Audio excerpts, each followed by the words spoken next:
Welcome back to 316 Exposure. Always controversial, sometimes uncomfortable, but always honest.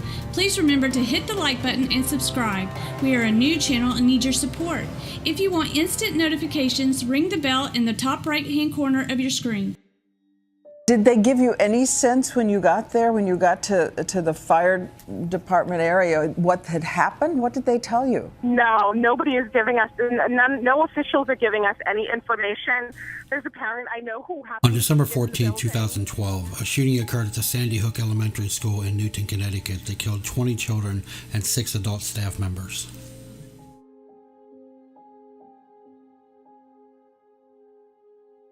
The 20-year-old shooter, Adam Lanza, fatally shot himself in the head.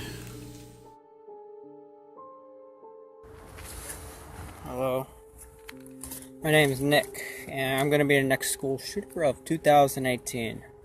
My goal is at least 20 people with an AR-15 and a couple tracer rounds. I think I can get done.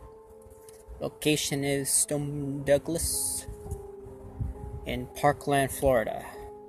It's going to be a big event. And when you see me on the news, you'll all know who I am. You're all going to die. Pew, pew, pew, pew, pew. Yeah. Can't wait. In less than 18 years, we have already seen more deaths related to school shootings than in the whole 20th century. While mass killers generally have guns in their hands, another commonality is that they often have psychiatric drugs in their blood. The difference, though, is that it isn't guns that have the side effects of homicidal ideation. ADHD was literally voted into existence in 1987 by the American Psychiatric Association and added to their billing book, DSM, which is the Diagnostic and Statistical Manual for Mental Disorders. The list of so-called symptoms could describe any normal, energetic child, yet psychiatrists try to promote it as a brain disorder. Despite years of research, there is still no clear-cut test which proves it exists. ADHD has made a fortune for the drug companies. In the United States, at least 9% of school-aged children have been diagnosed with ADHD and are taking pharmaceutical medications. In France, the percentage of kids diagnosed and medicated for ADHD is less than 0.5%. Is ADHD a biological or neurological disorder? Surprisingly, the answer to this question depends on whether you live in France or the US. In the United States, child psychiatrists consider ADHD to be a biological disorder with biological causes. The preferred treatment is also biological psychostimulant medications such as Ritalin and Adderall. French child psychiatrists, on the other hand, view ADHD as a medical condition that has psychosocial and situational causes. Instead of treating the children's focusing and behavior problems with drugs, French doctors prefer to look for the underlying issue that's causing the child's distress, not in the child's brain, but in the child's social context. They then can choose to treat the underlying social context problem with psychotherapy or family counseling. And here's where things get interesting. A statistical analysis of more than 3 decades of data show that in 2011, the United States entered a new period in which mass shootings were occurring more frequently. The annual number of mass shooting incidents tripled from an average of 5 per year between 2000 and 2009 to approximately 15 per year since, according to the U.S. Justice Department.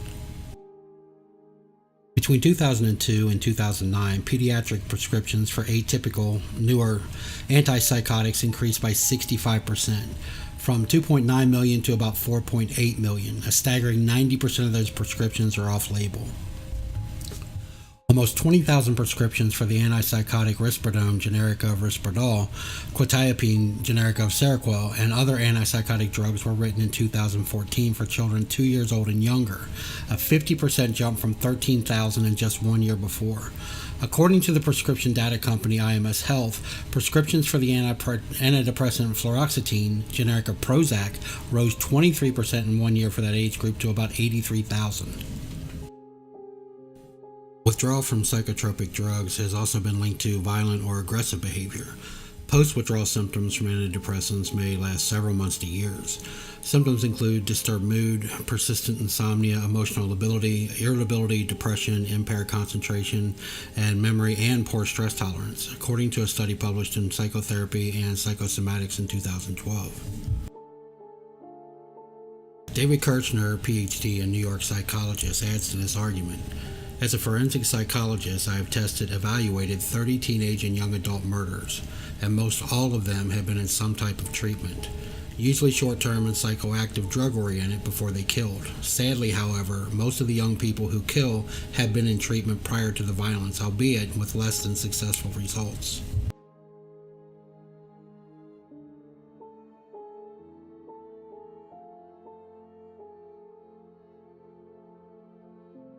The Columbine High School massacre was a school shooting that occurred on April 20th, 1999 at Columbine High School in Columbine, Colorado.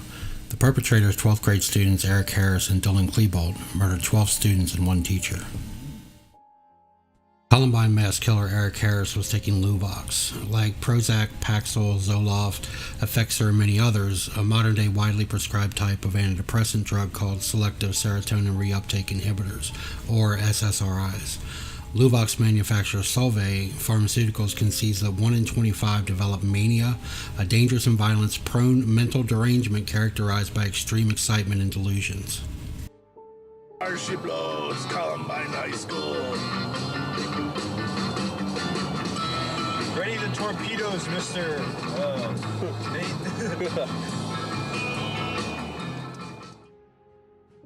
Kip Kinkle, 15 years old, murdered his parents in 1998 and the next day went to his high school, Thurston High School in Springfield, Oregon, and opened fire on his classmates, killing 2 and wounding 22 others.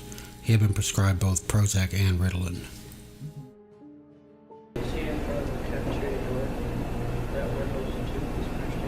Okay, down there, you pulled the rifle down there? Okay, so did you shoot back this way to hit a student here? Okay. Do you recall how many students were in this area? Okay. Do you know this student that you hit?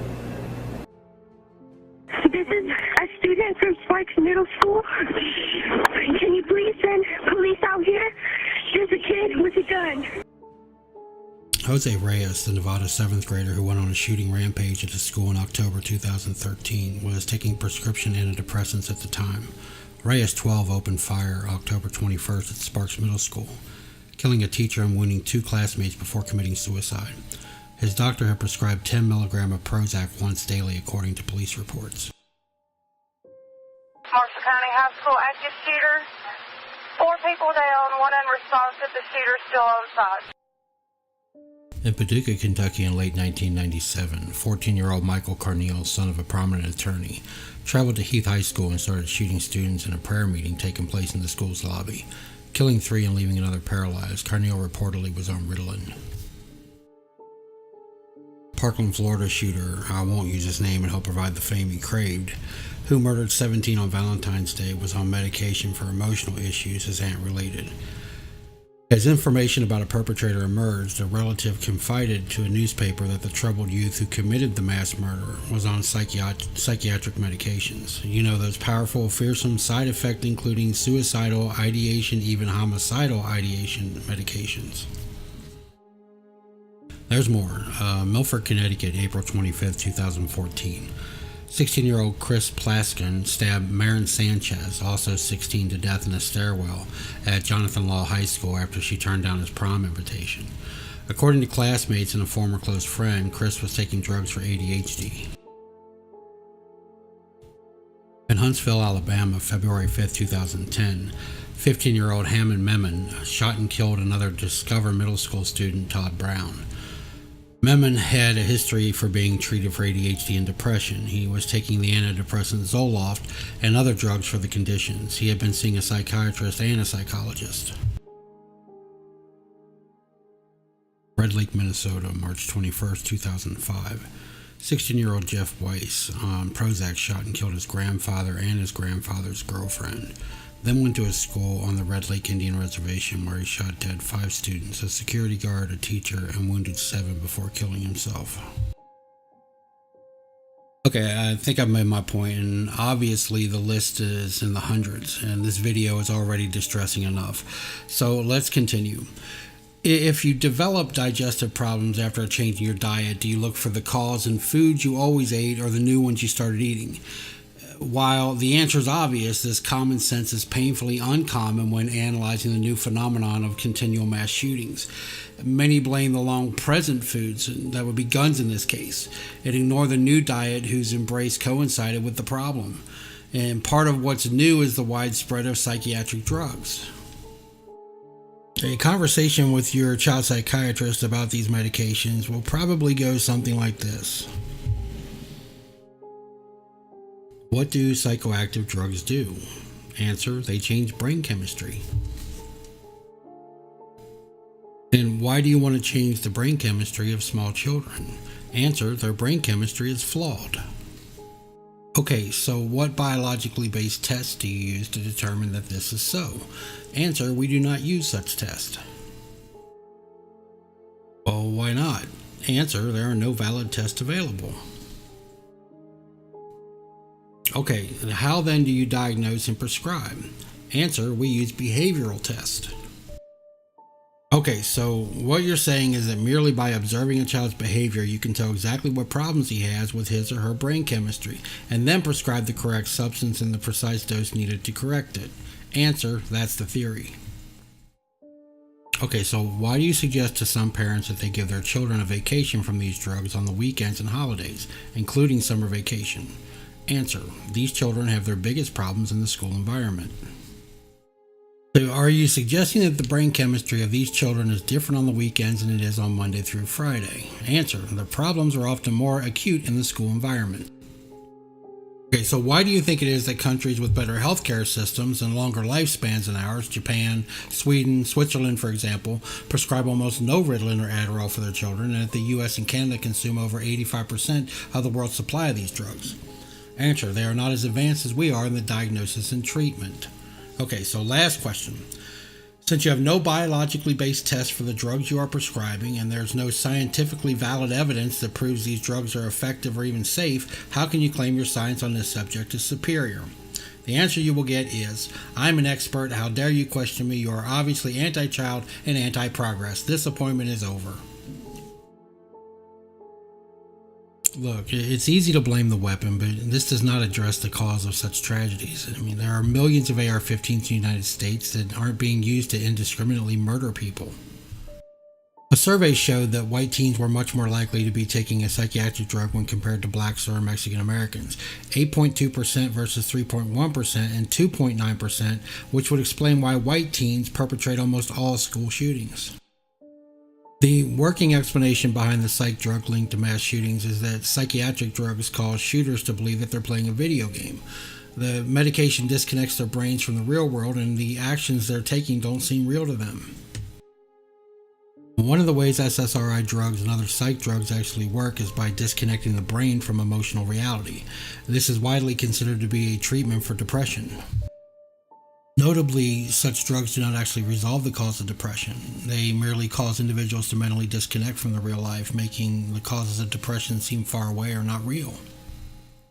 This same biochemical mechanism, when combined with a disturbed individual who may have been subject to extreme bullying by classmates, can cause that person to act out a mass shooting as if they were playing a video game.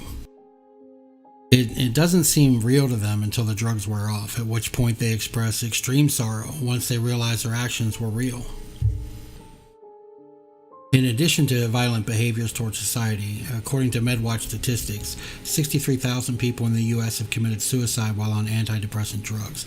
That's more than 10 times the number of Americans who have died from H1N1 swine flu. Jeremy Richmond, 49, whose 6-year-old daughter Ariel was killed in the 2012 Sandy Hook massacre, was found dead Monday after suspected suicide. It came just days after the suicides of 2 survivors of the 2018 massacre at Marjorie Stoneman Douglas High School in Parkland. Richmond and his wife Jennifer Hensel co-founded the Aviel Foundation to support neuroscience research to shed light on what leads someone to engage in harmful behavior, with the hope of bridging biochemical and behavioral sciences. Nearly every mass shooting over the last 20 years has one thing in common, and it's not guns, it's psychiatric medications. ADHD drugs are a $13 billion industry in the United States, and ADHD is now the second most common childhood diagnosis. But even though the long-term effects of these amphetamines on the childhood brain are unknown, the numbers will probably continue to rise. The American Psychiatric Association, which has recently expanded the criteria for ADHD diagnosis, receives 20 to 30% of its funding from pharmaceutical companies. The left-wing media predictably exploits every school shooting to push its agenda of repealing the Second Amendment and confiscating guns from law-abiding citizens, turning the United States of America into a police state where a corrupt government has a monopoly of firepower. But they refuse to consider the mind-altering effects of psychiatric medication, which emerges in nearly every school shooting in recent memory. Then you have left-wing Hollywood elitists like Jimmy Kimmel that want to cry on stage and blame the NRA or President Trump. But the real answer is that psychiatric medications are the root enablers behind most mass shootings. Yet the political influence of the drug giants is so powerful that no serious investigation has ever been conducted into the psych drug medication habits of mass shooters. My objective is to help reduce the occurrence of mass school shooting while keeping the Second Amendment intact. So, in order of priority, here's what must be done at the local and state levels. Another federal law is not necessary. Restrict school entry access. Add metal detectors, which is costly, but why don't the billionaires of our country fund this cause? They devote millions to Africa, why not help American children? Allow teachers proficient with handguns to carry them concealed. This provides a second line of defense inside the school. We also must publicize that the schools have armed protection at multiple levels. Peace through strength action will be the strongest deterrent that is easy to implement. Furthermore, some 97% of perpetrators were known to have had serious emotional or mental struggles. History says we can anticipate on average a shooting every month school is in session. I would assume we can at least identify this small number in advance and try to intervene. We also must let doctors work with police. Allow doctors, psychiatrists, and teachers to proactively contact law enforcement when they have individuals they believe present danger to society. The above alone will facilitate identification of potential bad actors, but do little good if there's no subsequent intervention. So we must allow patient intervention. Legislatures must pass laws allowing patient intervention. Grabbing the parents' guns is just not sufficient. Today we look the other way and we leave the parents with the full burden. Think about it from the parents' perspective, many of whom have asked for help and received none. Some were murdered by their own children after the state failed to respond. Just another system failure, right? Our government representatives are more worried about the rights of the very, very few than the safety of the very many, but we still re-elect them. Sure, we can agree on very sensible gun law reforms. Raise the legal age to buy a gun to 21. This will put the obligation of gun access for minors back on the parents and will not mess with the Second Amendment. Secondly, we need to hold the perpetrators' parents criminally liable if found to have had no lockable storage for their guns. And lastly, hold enforcement accountable. As a nation, we must create serious consequences for incompetent law enforcement. Parkland is a case study in gross incompetence at all levels, with no one being held accountable. America, as it turns out, really doesn't want to stop mass shootings as much as it wants to have easy access to psychiatric medications. Until we take a serious look at this issue, the violence will continue. And even if you ban guns, killers are going to start using vehicles, bombs, swords, other weapons to carry out their deranged intent. And now you have my take on modern day shootings and the truth behind it. I would love to hear your take, so please leave a comment below and remember to like, share, and most importantly subscribe. We need your support. Thank you for listening, Patriots. Have a great week and God bless.